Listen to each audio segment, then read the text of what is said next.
नमस्कार, आप देख रहे हैं गाजवान न्यूज खबर आजमगढ़ से, जहां समाजवादी पार्टी के सांसद धर्मेंद्र यादव ने संगीत विश्वविद्यालय के सामने गिराए गए मकानों के पीड़ित परिवारों से मुलाकात की और उन्होंने पीड़ितों को न्याय दिलाने का भरोसा दिलाया और कहा, जब हमारी सरकार बनती है तब हम न्याय दिलाने का पूरा भरोसा देते हैं और जब तक हमारी सरकार नहीं बनती है तब तक हम विपक्ष में रहकर पूरी मजबूती से उनके साथ खड़े रहेंगे।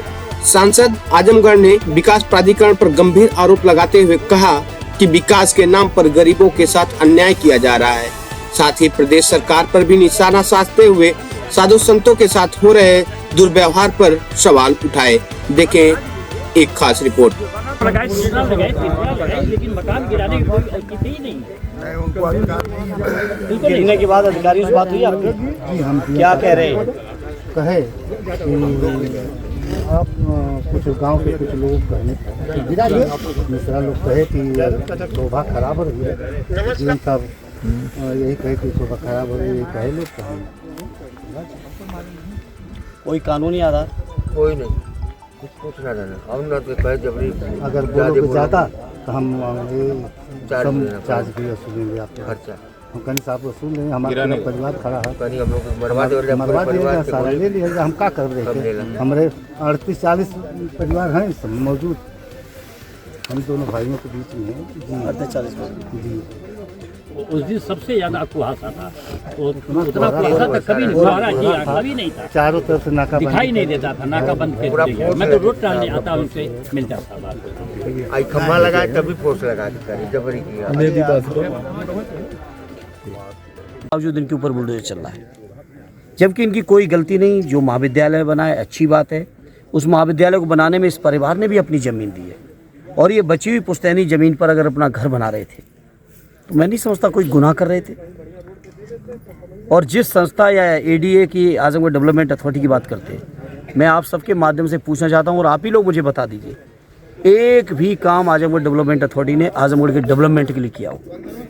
केवल आजमगढ़ के लोगों के घरों को उजाड़ने के लिए यहाँ की डेवलपमेंट अथॉरिटी जरूर चल रही है। 21 तारीख को नोटिस दिया जाता है, 24 को पेशी पे बुलाया जाता है और 23 तारीख को घर गिरा दिया जाता है।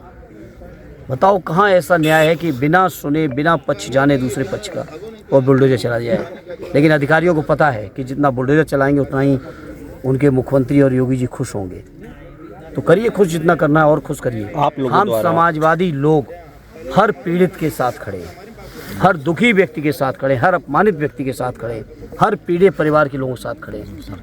और सरकार बनेगी तो इनको न्याय भी दिलाएंगे और जब तक हम लोग विपक्ष में इनके पक्ष में संघर्ष भी करेंगे। क्या ये मामला कोर्ट तक नहीं जाना चाहिए सांसद जी? इस तरह का मामला अब वो परिवार के लोगों से हम बात करेंगे और आज मुझे उनसे मिला हूँ, मैं परिवार के लोगों से बात करेंगे, जो भी वो सहयोग चाहेंगे हम समाजवादियों से हम लोग करेंगे। एक मामला इससे इतर सांसद जी, संत जो है अब धरने पर बैठ रहे हैं, आपने देखा होगा प्रयागराज में, सुना होगा, तो वो किस तरह से आप देख रहे हैं इसे? आज इस सरकार में ये हाल है तो एक्चुअली ये बीजेपी की सरकार, चाहे केंद्र की हो चाहे उत्तर प्रदेश की, पूरी तरह से तानाशाही के रास्ते पर है।